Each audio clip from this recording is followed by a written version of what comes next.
Hello नमस्कार दोस्तों। आज के इस वीडियो में हम एसएससी एमटीएस 2023 के मैथ्स के प्रश्न सोल्व करेंगे और ये आज हमारा प्रैक्टिस सेट 5 है। और ये जो पेपर है आपका ये 4 सितंबर 2023 को शिफ्ट 2 में हुआ था, ठीक है।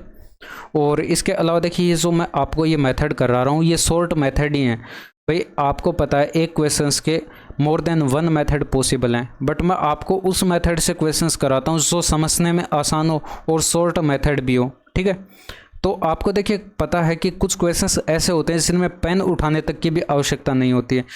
क्या मैंने कोई ऐसा क्वेश्चन छोड़ा है जो कि आपको सोल्व करके ना दिखाया हो, ठीक है। तो देखिए कुछ ऐसे क्वेश्चंस होते हैं जिनको आप डायरेक्ट जो है कर सकते हैं। भाई मैं देखिए अगर प्रश्न को थोड़ा बहुत सोल्व करता हूं तो आपको वहां से जो है आंसर लगभग पहले ही दिखाई पड़ जाता है, बट मैं आपको फाइनल आंसर तक कैलकुलेट करके दिखाता हूं, ठीक है। तो इस चीज़ को थोड़ा सा समझिए, ठीक है। तो चलिए शुरू करते हैं आज के क्वेश्चन नंबर फर्स्ट से। इसमें देखिए 17 पुरुषों का औसत भार आपको बताया 63 किलो है और 36 महिलाओं का औसत भार बताया गया 54 किलो है। तो सभी पुरुष और महिलाओं का मिलाकर औसत भार कितना है ये आपको कैलकुलेट करके बताना।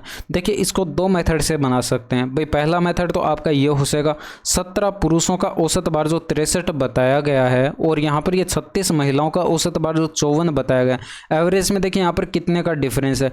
भाई ये एवरेज में यहाँ पर देखिए कितने की कमी है, 9 की कमी है ना। तो यहाँ पर ये 17 पुरुषों का एवरेज हमारे पास 63 है और अगर हमारे पास ये 36 महिलाओं का एवरेज भी 63 होता तो एवरेज में कोई फर्क नहीं पड़ता। बट यहाँ पर एवरेज हमारा कितने से 9 से कम हुआ है, 9 की कमी हुई है कितनों में, भाई 36 महिलाओं में कमी हुई है। तो यहाँ पर जो है 36 से इसको गुणा करेंगे यानी कि टोटल कुल मिलाकर इतने की कमी हुई है। ये जो कमी हुई है ये हम यहाँ पर सभी पुरुष और महिलाओं में बांट देंगे। तो सभी पुरुष और महिलाओं की संख्याएं कितनी है भाई, 17 और 36 कितना हो जाएगा, 53 हो जाएगा। तो 53 में आप इसको डिवाइड कर देंगे और इसको कैलकुलेट कर लेंगे। भाई ये कितना हो जाएगा, 63 हो जाएगा और माइनस के अंदर 9 6 नम 54 हो जाएगा, असिल 5 9 त्रिका 27 5 32 हो जाएगा, बट्टे के अंदर 53 हो जाएगा। तो जब आप इसको सोल्व करेंगे तो 63 माइनस के अंदर इसमें देखें यहाँ पर 7 बार तो जाएगा नहीं, भाग यहाँ पर 6 बार जाएगा और यहाँ पर 6 पॉइंट समथिंग आपके पास ये आंसर आएगा। जब आप इसमें से माइनस करेंगे 6 पॉइंट समथिंग तो ये आपके पास यहाँ पर 56 पॉइंट समथिंग बनेगा और यहाँ पर ये 56 पॉइंट समथिंग बनेगा। तो ये अप्रोक्सीमेट किसके है भाई, 57 के अप्रोक्सीमेट आपको दिखाई पड़ा, आंसर लगा दीजिए क्योंकि आपको निकटतम पूर्णांक तक सन्निकटित करना था, ठीक है। बाकी इसका देखिए मेथड एक और भी पॉसिबल है, ये आपके पास यहाँ पर इसका मेथड फर्स्ट हो जाएगा जो कि इसका शॉर्ट मेथड है, ठीक है। और इसके बाद यहाँ पर देखिए इसका मेथड सेकंड हो जाएगा। शॉर्ट मेथड तो ये भी है बट यहाँ पर जो है इसमें आपको कैलकुलेशन ज़्यादा करानी पड़ेगी। भाई यहाँ पर 17 गुणा में ये आपके पास 63 हो जाएगा, ये आपके पास पुरुषों का कुल भार हो जाएगा और इसी तरह से यहाँ पर टोटल 36 महिलाएँ आपको बताएगा और इनका औसत 54 बताया गया। तो अगर आप 36 को 54 से गुणा करें तो ये आपके पास यहाँ पर इनका महिलाओं का कुल भार आ जाएगा और यहाँ पर आप इन महिला और पुरुषों की संख्या से डिवाइड कर देंगे। तो टोटल कितने हो जाएंगे, 17 और 36 यानी कि 53 हो जाएगा। 53 से इसको डिवाइड कर देंगे तो इसमें देखिए आपको गुणा भाग एक्स्ट्रा करानी पड़ेगी। जब आप इसको कैलकुलेट करेंगे तो ये भी अप्रोक्सीमेट 57 आएगा, आप कैलकुलेट करके देख सकते हैं, ठीक है। अब इसमें देख लीजिए विक्रम अपने मासिक वेतन का 13% बचाता है। यदि उसका मासिक व्यय जो है वो आपको बताएगा 5220 है तो उसकी मासिक बचत कितनी है ये कैलकुलेट करके बतानी। देखिए अगर मासिक इनकम हम 100 मान ले, आपको पता है इनकम इक्वल टू क्या होता है, एक्सपेंडिचर प्लस का सेविंग, ये फॉर्मूला होता है, ये सभी को पता होगा, ठीक है। आपको सेविंग यहाँ पर बता दी गई है 13% है तो 100 का 13% 13 हो जाएगा। तो 13 अगर इसकी सेविंग है तो एक्सपेंडिचर कितना हो जाएगा, 87 हो जाएगा, तभी तो यहाँ पर कुल मिलाकर 100 के बराबर होगा। तो यहाँ पर ये सेविंग जो है आपको यहाँ पर मासिक व्यय जो है ये बताया गया है। भाई 87 की वैल्यू आपको बताएगी कितने, 5220। तो आप देख सकते हैं 7 छिके 42 8 छिके 48 प्लस का 4 करें 52 हो जाएगा यानी कि डेटा आपको ये 60 गुणा दिखाई पड़ गया। तो आपसे क्या पूछा गया है, सेविंग पूछी गई है यानी कि मासिक बचत आपसे पूछी गई है। तो ये भी 13 ना होकर 13 का 60 गुणा करें तो 780 रुपये आपके पास आंसर आ जाएगा। अब ये मैंने कैलकुलेट करके दिखा दिया। भाई आपको यहाँ पर ये डायरेक्ट दिखाई पड़ रहा है 60 गुणा होगा तो 13 छिके 78 यानी कि 780, यहाँ से डायरेक्ट आंसर टिक कर देते हैं, यहाँ तक लिखने की क्या आवश्यकता थी, ठीक है। तो ये बिल्कुल शॉर्ट मेथड होते हैं बट आप इनको शॉर्ट मेथड के नज़रिए से देखते नहीं हो, ठीक है। अब इसमें देख लीजिए 6% वार्षिक साधारण ब्याज पर निवेश की गई धनराशि आपको बताई गई 5 वर्षों में बढ़कर इतनी हो जाती है। यदि समान धनराशि 9% वार्षिक दर से 8 वर्षों के लिए निवेश की जाती है तो साधारण ब्याज कितना होगा। यानी कि पहले तो हमें प्रिंसिपल कैलकुलेट करना पड़ेगा, मूलधन। तो मूलधन अगर हम यहाँ पर P मान ले और इसको जो है 6% से 5 वर्षों के लिए दिया गया तो 30% का ब्याज मिलेगा। और यहाँ पर ये ब्याज किसके बराबर होगा भाई, आपको अमाउंट बताया गया 1,13,880 है। इसमें से अगर आप प्रिंसिपल को माइनस कर दें तो ये ब्याज आएगा और ये इसके बराबर आएगा। इसको सॉल्व कर लीजिए, आंसर यहाँ पर जो है P आपके पास प्रिंसिपल जो है मूलधन आपके पास आ जाएगा। इसको देखिए मैं थोड़ा सा डायरेक्ट कैलकुलेट कर देता हूँ, ये कैलकुलेशन आप स्वयं करेंगे, ठीक है। तो ये 100p इधर आ जाएगा, यानी कि 130p आपके पास यहाँ पर ये हो जाएगा 130p और ये इक्वल टू जो है कितना हो जाएगा 1,13,880 जो है, इसके आगे 2 जीरो एक्स्ट्रा आ जाएंगे। 0 से 0 कट गया, 13 से इसमें डिवाइड करेंगे तो 13 8 104 हो जाएगा, बच गया यहाँ पर 9 और 13 7 91 हो गया, बच गया 7, 13 6 78 हो गया, 2 जीरो आ जाएंगे। ये प्रिंसिपल आपके पास आ चुका है। अब ये जो प्रिंसिपल आया है आपके पास यहाँ पर 87,600, आप इसके लिए जो इस पर आप कैलकुलेट करेंगे 9% से 8 वर्ष के लिए ब्याज, ये आपके पास आंसर आ जाएगा, ठीक है। यानी कि 9 8 72% का आपके पास यहाँ पर ब्याज मिलेगा। अब इसको कैलकुलेट कैसे करेंगे, देखिए यहाँ पर ऑप्शन से अगर आप यहाँ पर देखें तो लास्ट के 2 ऑप्शन में आपको जो है यूनिट डिजिट सेम दिखाई पड़ रहा है, लेकिन दाएं का अंक देखिए सभी में अलग अलग है। तो 2 अंकों तक हम कैलकुलेशन करा लेते हैं भाई। यहाँ पर आपके पास 6 नम 54 हो जाएगा, 5 आएगी हासिल, 9 7 63 और 5 68 का 8 आ जाएगा। बस इसको 8 से गुणा करा लेते हैं तो यहाँ पर जो 800 के 32 हो जाएगा, हासिल आ जाएगी 3 और 8 8 64 और 3 67 हो जाएगा। लास्ट में 72 आपको एक ऑप्शन में दिखाई पड़ा, आंसर लगा दीजिए। 2000 पर 2.5 वर्ष के लिए जो है 10% वार्षिक दर से चक्रवृद्धि ब्याज कैलकुलेट करके बताना है। अब इसके भी देखिए कई सारे मेथड हो सकते हैं भाई। यहाँ पर जो है आप क्या कर सकते हैं, 2 वर्ष के लिए अलग ब्याज कैलकुलेट कर सकते हैं और जो आधा वर्ष बचेगा उसके लिए यहाँ पर इस रेट ऑफ इंटरेस्ट का आधा करेंगे तो 5% का ब्याज कैलकुलेट करेंगे 2000 पर और ऐड कर देंगे जो आपके पास कंपाउंड इंटरेस्ट यानी कि ब्याज आएगा वो कितना हो जाएगा 541, ऐसे कैलकुलेट कर सकते हैं। अदरवाइज यहाँ पर आप क्या कर सकते हैं, देखिए 2.5 वर्ष के लिए आपको कैलकुलेट करना है तो 2 वर्ष के लिए तो यहाँ पर रेट ऑफ इंटरेस्ट जो है 10% और 10% रहेगी, लेकिन जो तीसरा वर्ष यहाँ पर कंप्लीट नहीं है, ये आधा वर्ष है, तो यहाँ पर रेट ऑफ इंटरेस्ट जो है ये भी आधी हो जाएगी, तो 10 का आधा 5% होगा। आप इन दोनों का सक्सेसिव कैलकुलेट करेंगे तो 21% होगा भाई। 10 + 10 और प्लस 10 × 10/100 करके कैलकुलेट करें तो 21% आएगा। ये आपको डायरेक्ट दिखाई पड़ रहा है। अब ये जो आपके पास यहाँ पर 21 और यहाँ पर 5 है, इसका आप सक्सेसिव कैलकुलेट करें तो 21 प्लस का 5 करेंगे प्लस 21 गुणा में 5 और ये बट्टे के अंदर 100 करेंगे तो ये आपको यहाँ पर दिखाई पड़ गया 26 होगा और यहाँ पर ये 1.05 आएगा तो 27.05 होगा। आप यहाँ पर जो है इतने % ये सक्सेसिव जो आया है आप 2000 का कैलकुलेट कर लेंगे। 2000 का कितना कैलकुलेट करेंगे, 27.05% कैलकुलेट करेंगे तो परसेंटेज के लिए बट्टे में 100 आएगा। ये पॉइंट हटाएंगे तो बट्टे में 2 जीरो और आ जाएंगे, 3 जीरो ये काट दीजिए। 2 से इसको ऊपर गुणा कराएंगे तो ये कितना हो जाएगा 400 और यहाँ पर ये आपके पास देखिए 27 हो जाएगा, 5 दूनी का 10 हो जाएगा और यहाँ पर 27 दूनी का 54 हो जाएगा, ठीक है। और बट्टे के अंदर 10 है तो ये 0 से ये 0 कट गया तो 541 आपके पास आंसर आ जाएगा, ठीक है। अब इसमें देख लीजिए यहाँ पर 12 सेंटीमीटर 9 सेंटीमीटर और 2 सेंटीमीटर आयामों वाले घनाभ के आकार के धातु के एक ठोस टुकड़े को एक घन के आकार में डाला जाता है। इस घन का पार्श्व पृष्ठीय क्षेत्रफल आपको कैलकुलेट करके बताना है। इस पर थोड़ा सा ध्यान दे लीजिए, ठीक है। यानी कि LS आपको कैलकुलेट करके बताना है, लेटरल सरफेस एरिया। अब इसमें देखिए यहाँ पर ये आपको जो है घन की भुजाएं आपको घनाभ की भुजाएं आपको बताई गई, तो इसका जो है आयतन जो है यहाँ पर इस घन के आयतन के बराबर होगा, क्योंकि इस रूप में घन के रूप में इसको डाला जाता है तो वॉल्यूम यहाँ पर बराबर होंगे। अगर घन की भुजा A है तो घन का आयतन तो भुजा क्यूब होता है और घनाभ का आयतन यहाँ पर तीनों भुजाओं का गुणनफल होता है। तो ये 12 गुणा में 9 गुणा 2 कर देंगे तो ये कितना हो जाएगा 12 दूनी का 24 नमा 216 हो जाएगा। A क्यूब बराबर 216 तो A बराबर कितना हो जाएगा 6 हो जाएगा। ये आपके पास घन की भुजा आ चुकी है। आपको घन का जो है पृष्ठीय क्षेत्रफल कैलकुलेट करके बताना था, यानी कि LSA भाई आपको LSA लेटरल सरफेस एरिया जो है कैलकुलेट करके बताना था। ये क्या हो जाएगा 4A² हो जाएगा, क्योंकि आपके पास जो है घन जो है कुछ इस तरह से होता है, ठीक है। ये घन कुछ इस तरह की आकृति का होता है। इसमें आपको क्या करना है, इस ऊपरी पृष्ठ का और निचले पृष्ठ का क्षेत्रफल कैलकुलेट नहीं करना है, क्योंकि पार्श्व पृष्ठीय क्षेत्रफल जो है, ये जो बाकी 4 फलक बचे हैं उनका क्षेत्रफल कैलकुलेट करना है। तो 4 गुणा भुजा स्क्वायर यानी कि कितना हो जाएगा, 4 गुणा में a का स्क्वायर करेंगे 36 हो जाएगा, 36 का 4 गुणा कितना हो जाएगा, 144 हो जाएगा। जबकि आपको डायरेक्ट दिखाई पड़ रहा था, बस थोड़ा सा एक्सप्लेन हमें करना पड़ता है और कुछ नहीं। इसमें देखिए यहाँ पर ये आपको a का b के साथ रेशियो बताएगा, b का c के साथ रेशियो बताएगा, तो c का a के साथ रेशियो कैलकुलेट करना है।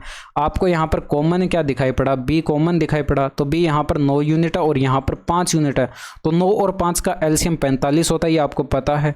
अब यहाँ पर देखिए 45 आपको b को बनाना है, इसके लिए यहाँ पर जो है, ये जो आपके पास रेशियो दे रखा है इसको आपको 5 से गुणा करना पड़ेगा, और ये जो रेशियो दे रखा है इसको आपको 9 से गुणा कराना पड़ेगा।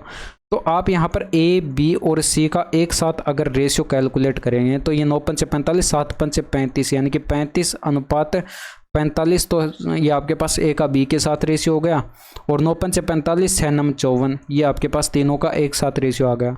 बट आपको कैलकुलेट क्या करना था, c का a के साथ रेशियो कैलकुलेट करके बताना था। c हमारे पास 54 यूनिट है, a हमारे पास कितना है 35 यूनिट है, तो ऑप्शन नंबर फर्स्ट आपके प्रश्न का सही आंसर होगा। दो संख्या आपको बताई गई, इस अनुपात में यदि इन संख्याओं के बीच का अंतर जो है 16 है तो वे संख्याएं कैलकुलेट करके बतानी है। तो ये आसान सा प्रश्न है, ये बिना लिखे बनाया जा सकता है। इनका गैप देखिए, 1 का 1 बराबर 16, तो 16 छिक्के 96, 16 7 112, ऐसे आंसर इसका किया जाता है। बट यहाँ पर देखिए इसको हम सोल्व करने की बात है तो सोल्व इसको कर लेते हैं। भाई 6:7 ये आपके पास संख्याओं का रेशियो बताएगा। इन दोनों का डिफरेंस देखिए 1 का है, और ये डिफरेंस आपको प्रश्न में 16 का बताएगा। 1 यूनिट की वैल्यू 16 है, तो ये संख्या आपके पास 6 ना होकर 6 का 16 गुणा करेंगे यानी कि 96, तो ये हो जाएगी। और ये संख्या जो यहाँ पर 7 ना होकर 7 का 16 गुणा करेंगे तो ये 16 7 112 आपके पास ये संख्या हो जाएगी। बस इतना सा हम कैलकुलेट करके दिखा देते हैं।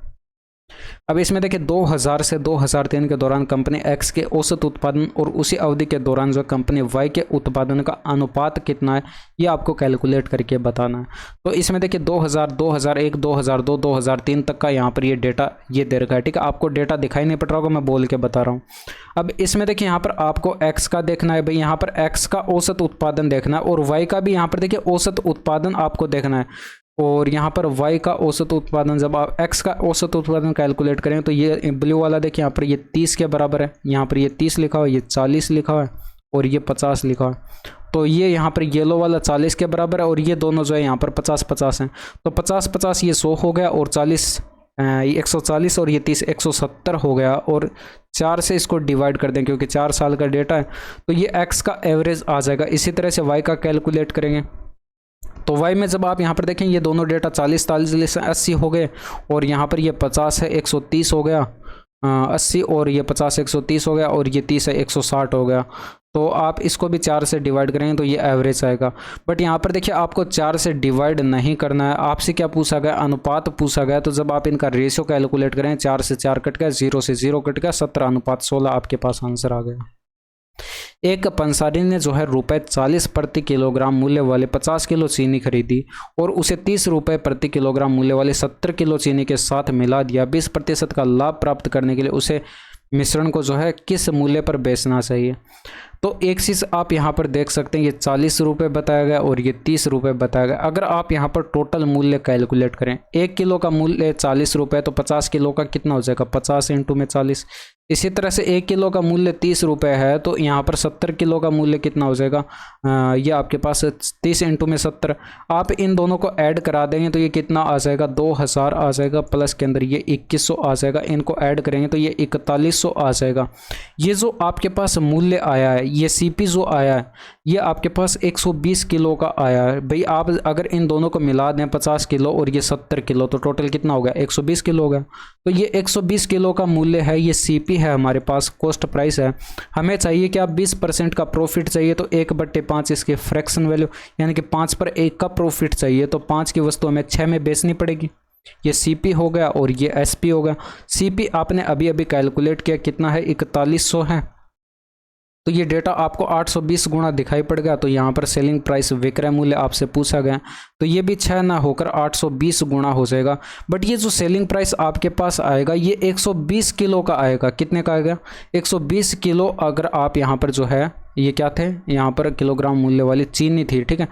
तो यहाँ पर अगर ये चीनी 120 किलो हम बेचते हैं तो इतने मूल्य में हमें बेचनी पड़ेगी, बट आपको एक किलो चीनी कितने मूल्य में बेचेंगे ये आपको कैलकुलेट करना था।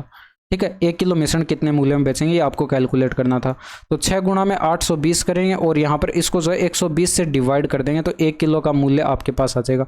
0 से 0 कट गया, 6 दूनी का 12 हो गया, 82 में 2 का डिवाइड करेंगे तो 41 रुपये आपके प्रश्न का सही आंसर आएगा। इसमें देखिए पी और क्यू का लघुत्तम समापवर्त्य आर है और यहाँ पर जो इनका लघुत्तम समापवर्त्य क्या है ये आपको कैलकुलेट करना है। देखिए आप एक तो इसको दो तरीके से कर सकते हैं, एक तो वैल्यू अज्यूम करके कैलकुलेट कर सकते हैं और दूसरा तरीका आप इसको जो है बेसिक से बना सकते हैं। बट यहाँ पर देखिए वैल्यू अज्यूम करके तो आप इसको खुद बना ही सकते हैं। भाई यहाँ पर ऐसी दो वैल्यू रखिए जिनका आपस में कोई कॉमन फैक्टर नहीं है, उनका एलसीएम लीजिए और यहाँ पर भी पी और क्यू जो आपने लिया था वो रखिए और यहाँ पर इनका एलसीएम लीजिए। वो जो एलसीएम इनका आएगा वो इन पी और क्यू और इन दोनों के एलसीएम आर के गुणनफल के बराबर होगा। तो ये आपके पास यहाँ पर ये आंसर आ जाएगा। वैल्यू अज्यूम आप करके कैलकुलेट कर सकते हैं। फॉर एग्जांपल यहाँ पर 2 और 3 आप ले सकते हैं, इनमें आपस में कोई कॉमन फैक्टर नहीं है। ठीक है, आप यहाँ पर भी पी और क्यू की जगह 2 और 3 रखेंगे, फिर जो प्रश्न बोल रहा है वो आप कैलकुलेट करके देखेंगे। ठीक है, 2 और 5 भी ले सकते हैं, भाई इनका भी आपस में कोई कॉमन फैक्टर नहीं है। तो ये वैल्यू रख के आप इसको कैलकुलेट कर लीजिएगा। मैं इसको देखिए सीधे करा देता हूँ। यहाँ पर P और Q अगर इनका आपस में कोई कॉमन फैक्टर नहीं है तो आपको पता है कि संख्याओं का गुणनफल ही हमारे पास एलसीएम होता है, यानी कि P इंटू में अगर Q कर दें तो यही हमारे पास एलसीएम होगा और एलसीएम आपको R बताया गया, यानी कि बराबर R के हो जाएगा। तो P इंटू में Q बराबर क्या आया, R आया। और यहाँ पर हम क्या लिख सकते हैं, इसको क्या लिख सकते हैं, P इंटू में पी क्यू ऐसे लिख सकते हैं। और इसको कैसे लिख सकते हैं, पी इंटू में क्यू और यहाँ पर इंटू में क्यू ऐसे लिख सकते हैं। आपको पता है कि आर बराबर पी इंटू में क्यू है, तो यहाँ पर पी क्यू की जगह हम आर रखेंगे तो पी आर ये बन गया और ये आर क्यू बन गया। आप इन दोनों का एलसीएम लेंगे तो एलसीएम क्या हो जाएगा, भाई आपको पता है कि ये जितने भी फैक्टर यहाँ पर मौजूद हैं वो सारे के सारे आप लिखते हैं, जैसे कि पी आ रहा है, क्यू आ रहा है और यहाँ पर आर भी आ रहा है।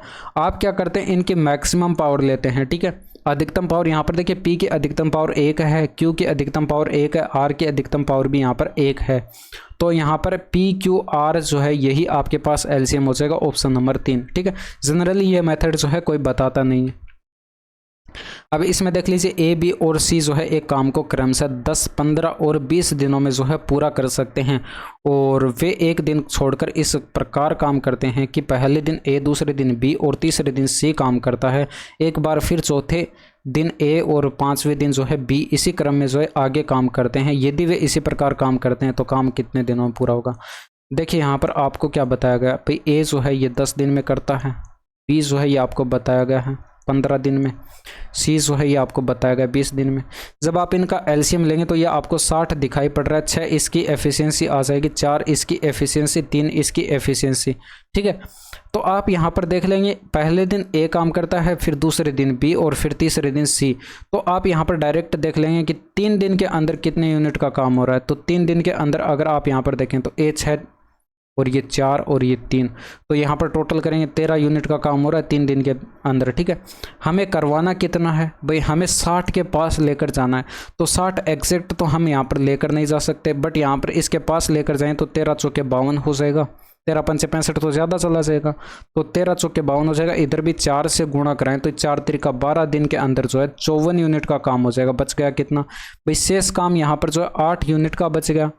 भाई रिमेनिंग वर्क जो है ये आप क्या करेंगे, 60 में से अगर ये 54 घटा दें, सॉरी यहाँ पर 13 चौके 52 होगा ना, तो यहाँ पर जो है ये 13 चौके 52 यूनिट का काम हो जाएगा। ठीक है, और यहाँ पर ये 52 अगर आप इसमें से घटा दें तो यहाँ पर जो 8 यूनिट का काम ये बाकी बच गया। अब ये 8 यूनिट का काम जो है ये कौन करेगा, भाई A की बारी आएगी। अब A की बारी आएगी तो यहाँ पर 8 यूनिट में से A 6 यूनिट का काम जो है कितने दिन में, 1 दिन में करके चला जाएगा। फिर यहाँ पर देखिए अब बारी आएगी B की, और B यहाँ पर जो है 1 दिन में कितने यूनिट का काम करता है, 4 यूनिट का काम करता है।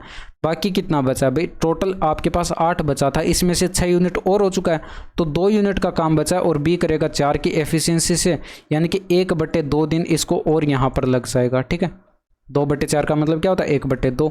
तो यहाँ पर अगर आप number of total days calculate करें तो 12 दिन ये हो गया, 1 दिन ये हो गया और यहाँ पर 1/2 दिन ये हो गया। तो टोटल दिन यहाँ पर कितने हो जाएंगे, 13 सही 1/2 दिन का जो है यहाँ पर टाइम लगेगा, और ऑप्शन नंबर फर्स्ट आपके प्रश्न का सही आंसर होगा।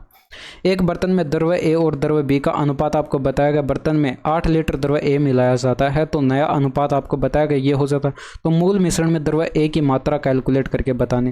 देखिए द्रव्य ए और बी का अनुपात आपको पहले बताया गया 4:9 है। जैसे इसमें द्रव्य ए मिलाया जाता है तो ये अनुपात बदल कर क्या हो जाता है 8:9 हो जाता है। अब देखिए द्रव्य बी तो हमने मिलाया नहीं है तो इसीलिए जो इसमें तो कोई परिवर्तन हुआ नहीं है, परिवर्तन द्रव्य ए में हुआ है तो कितने से बड़ा है 4 यूनिट से बड़ा है, जबकि आपको प्रश्न में बोला गया 8 लीटर जो है मिलाया गया था द्रव्य ए। तो डेटा यहाँ पर 2 गुना है तो पहले हमारे पास जो है द्रव्य ए जो है ये भी 4 यूनिट ना होकर 4 का 2 गुना हो जाएगा, यानी कि 8 लीटर जो है ये आपके प्रश्न का सही आंसर होगा ऑप्शन नंबर 3। उस घनाभ का कुल पृष्ठीय क्षेत्रफल कैलकुलेट करके बताना है जिसके आयाम जो है आपको बताया गया। भाई आपको पता है इसका फॉर्मूला क्या होता है, 2 ब्रैकेट के अंदर LB और प्लस का BH और प्लस का HL ये फॉर्मूला होता है। अब ये फॉर्मूला आप एग्जाम में लिखेंगे नहीं, डायरेक्ट कैलकुलेट करेंगे। L बताया गया, B बताया गया और ये H बताया गया। तो इसी को मैं डायरेक्ट कैलकुलेट कर लेता हूँ। 2 इंटू में 18 छिके 108 हो जाएगा और यहाँ पर जो है 76 का 18 हो जाएगा और यहाँ पर 18 3 54 हो जाएगा। जब आप इनको ऐड करेंगे तो कितना हो जाएगा 2 गुणा में ये हो जाएगा 72 और ये 180 हो जाएगा, यानी कि 360 मीटर स्क्वायर जो है ये आपके प्रश्न का सही आंसर होगा। 2 रेलगाड़ियाँ एक स्टेशन से एक ही समय पर एक ही दिशा में 90 किलोमीटर पर आवर और 80 किलोमीटर पर आवर की चाल से चलती है। 5 घंटे के बाद दोनों रेलगाड़ियों के बीच की दूरी क्या है। भाई आपको पता रिलेटिव स्पीड 10 की 5 घंटे में 50 किलोमीटर। ऐसे आंसर मतलब इसमें पेन उठाने तक की आवश्यकता नहीं थी। भाई आपको पता एक ही दिशा में चल रहे हैं तो रिलेटिव स्पीड इन दोनों का डिफरेंस हो जाएगी, यानी कि 10 किलोमीटर पर आवर ये रिलेटिव स्पीड है। और यहाँ पर आप इसको अगर 10 से गुणा करा दें 10 की गुणा करा दें 5 से, भाई आप क्या करते हैं स्पीड की गुणा अगर समय से कराते हैं तो ये डिस्टेंस आती है, यानी कि अब इन दोनों रेलगाड़ियों के बीच की डिस्टेंस जो है वो 50 किलोमीटर की हो जाएगी 5 घंटे के बाद। ठीक है। एक किराना विक्रेता जो है 300 रुपये प्रति किलोग्राम और 160 रुपये प्रति किलोग्राम की 2 किस्मों की चाय को इस अनुपात में मिलाता है कि मिश्रण को 187 रुपये प्रति किलोग्राम की दर से बेचने पर जो है दुकानदार 10% का लाभ अर्जित करता है। किराना विक्रेता दोनों किस्म की चाय को जो है किस क्रम से किस अनुपात में मिलाता है। देखिए यहाँ पर जो है ये विक्रय मूल्य बताया गया जबकि आपको ये क्रय मूल्य बताए गए, तो यहाँ पर जो है आपको ये इसको क्रय मूल्य में कन्वर्ट करना पड़ेगा। यहाँ पर ये क्रय मूल्य कैलकुलेट करना पड़ेगा ओवरऑल का, तभी आप जो है इसमें एलिगेशन जो है लगा पाएंगे। ठीक है। तो यहाँ पर जो है ये 300 दिया गया और ये आपके पास जो है दूसरी किस्म का मूल्य आपको बताएगा कितना 160 है। यहाँ पर आप ओवरऑल जो लिखते हैं वो आपको कैलकुलेट करना है। 10% के प्रॉफिट की बात हो रही है, यानी कि यहाँ पर 10 पर 1 का प्रॉफिट होगा। भाई 10% की फ्रैक्शन वैल्यू 1/10 होती है, तो 10 पर 1 का प्रॉफिट होगा तो 10 की वस्तु 11 में बेची गई होगी। ये CP हो गया और ये SP हो गया। आपको CP प्रश्न में बताया गया कितना है 187 है, तो ये डेटा आपको 17 गुणा दिखाई पड़ गया। तो ये भी आपके पास CP जो है ये भी 10 ना होकर 17 गुणा करेंगे, यानी कि 170 आपके पास ये CP आ गया। तो 170 जब आप यहाँ पर लिखेंगे इनका जो है डिफरेंस देख लीजिए, बड़ी वैल्यू में से छोटी वैल्यू को घटाएंगे तो यहाँ पर 130 का डिफरेंस आपको दिखाई पड़ा और यहाँ पर 10 का आपको डिफरेंस दिखाई पड़ा। अनुपात कितना आ जाएगा 1:13 आपके प्रश्न का सही आंसर आ जाएगा। निम्नलिखित में से किस व्यंजक का मान जो है 0 के बराबर है। तो कैलकुलेशन है भाई यहाँ पर 2 दूनी का 4 माइनस का 4 हो जाएगा प्लस का 3 माइनस का 1 बच गया, माइनस का 2 हो जाएगा, माइनस का 1 हो जाएगा और ये प्लस का 1 हो जाएगा और यहाँ पर माइनस का 4 हो जाएगा और 6 में माइनस का 4 किया 2 बचेगा, आंसर नहीं होगा, 0 नहीं आ रहा है। यहाँ पर देखेंगे तो माइनस का 4 हो गया, माइनस का 1 और फिर यहाँ पर जो है प्लस का 2 हो गया, प्लस का 3 हो गया और माइनस का 3 हो गया, माइनस का 8 हो जाएगा, 6 माइनस का 8 0 नहीं आएगा।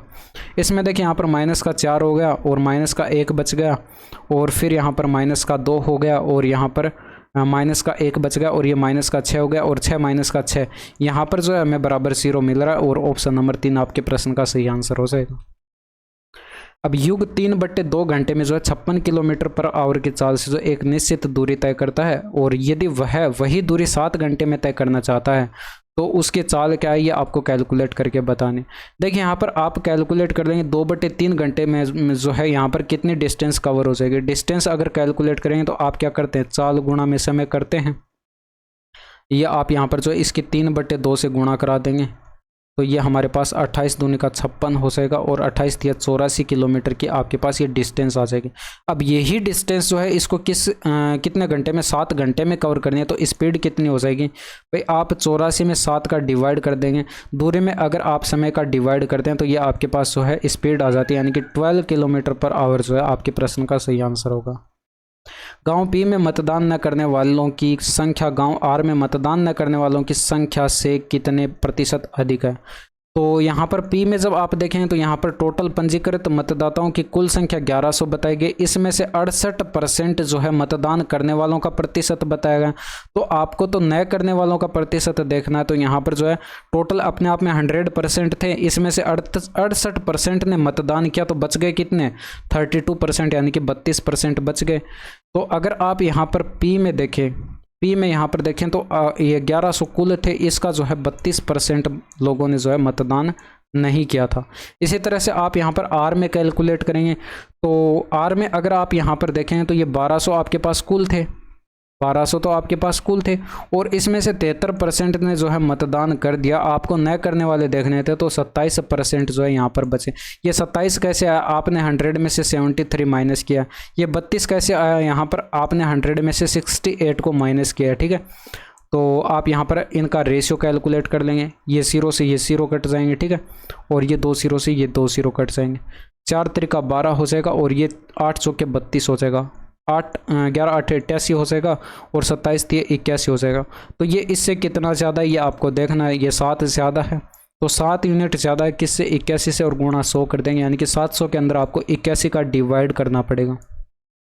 तो 700 के अंदर 81 का डिवाइड करेंगे तो यहाँ पर जो है 9 बार तो जाएगा नहीं, यहाँ पर जो है 8 बार चला जाएगा, 8 8 64 168 8 8 64 648 हो जाएगा, ठीक है। तो 8 बार भाग चला गया, 648 700 में से घटाएंगे तो 52 बच गया, बट्टे के अंदर 81% आपके प्रश्न का सही आंसर होगा। एक व्यक्ति एक टेबल फैन जो है इतने में खरीदता है और उसे 12% की हानि पर बेच देता है, और टेबल फैन का जो है विक्रय मूल्य कैलकुलेट करना। 3/25 इसकी फ्रैक्शन वैल्यू, यानी कि 25 पर 3 का लॉस हुआ, तो 25 की वस्तु इसने 22 में बेची होगी, ठीक है। ये सीपी हो गया, और ये आपके पास यहाँ पर एसपी हो गया। जबकि इसने खरीदा कितने में था, 2800 में, यानी कि 25 यूनिट की वैल्यू आपको बताया गया प्रश्न में 2800 है। तो आपको विक्रय मूल्य बताना, भाई ये आप देख लीजिए इसका कितना गुणा है, 2500 के 100, 2800 के 112 गुणा, आपको ये डेटा दिखाई पड़ा। तो विक्रय मूल्य भी आपके पास 22 ना होकर 22 का 112 गुणा हो जाएगा, 22 दूनी का 44, और यहाँ पर ये 26, और ये आपके पास 24, ऑप्शन नंबर 3। 20 पुरुष एक काम को 40 दिनों में पूरा कर सकते हैं और 40 महिलाएं उसी काम को 60 दिनों में पूरा कर सकती हैं। यदि 10 पुरुष और 20 महिलाएं साथ मिलकर काम करते हैं तो काम कितने दिनों में पूरा हो जाएगा। देखिए यहाँ पर ये 20 मेल हैं और ये 40 दिन में काम कंप्लीट कर सकते हैं। इसी तरह से 40 फीमेल हैं और ये 60 दिन में काम कंप्लीट कर सकते हैं। ये दोनों टोटल वर्क होंगे, आपस में बराबर होंगे। 40 से 40 कट गया, 20 या 60 हो जाएगा। तो यहाँ से मेल और फीमेल की एफिशिएंसी का रेशियो अगर बनाए तो ये 3:1 बनेगा। तो आप किसी भी साइड से जो है टोटल वर्क कैलकुलेट कर सकते हैं। मैं इस साइड जो है फीमेल की एफिशिएंसी रख देता हूं, तो 40 इंटू में फीमेल की एफिशिएंसी 1 है और गुणा में 60 करेंगे तो ये 2400 यूनिट का आपके पास यहाँ पर टोटल वर्क आ गया। अब ये जो 2400 यूनिट का टोटल वर्क जो है, ये 2400 यूनिट का टोटल वर्क जो है 10 तो पुरुष करेंगे तो 10, और यहाँ पर एक पुरुष की एफिशिएंसी 3 है तो 10 गुणा 3 कर देंगे। और यहाँ पर जो है 20 महिलाएं और एक महिला की एफिशिएंसी 1 यूनिट है तो 20 गुणा में 1 कर देंगे। ये टाइम कैलकुलेट होकर आ जाएगा। यहाँ पर इसको डिवाइड करेंगे इससे, तो यहाँ पर 2400 को अगर हम 50 से डिवाइड करें तो ये कितना हो जाएगा, 0 से 0 कट गया, 500 के 20, 5 8 40, यानी कि 48 डेज जो है यहाँ पर लगेंगे। ठीक है, तो ये थे आपके पूरे 20 प्रश्न। और देखिए कल जो है मेरे पास इंटरनेट भी नहीं बचा था तो इसलिए कल वीडियोस अपलोड नहीं हो पाई थी। बाकी जो है आज जो है इसके हो सकता है तो हम 2 सेट कंप्लीट कर लेंगे। ठीक है, नहीं तो फिर इसका जो है 1 सेट हम कल ही कंप्लीट करेंगे। रोज़ाना 1 सेट हम ज़रूर रखेंगे। ठीक है, बट कभी कभार हो सकता है हम इसके 2 सेट भी कंप्लीट कर लें। ठीक है, तो बाकी मिलते हैं आपसे नेक्स्ट वीडियो में। That's all for today. Thank you, धन्यवाद, बाय बाय, टेक केयर।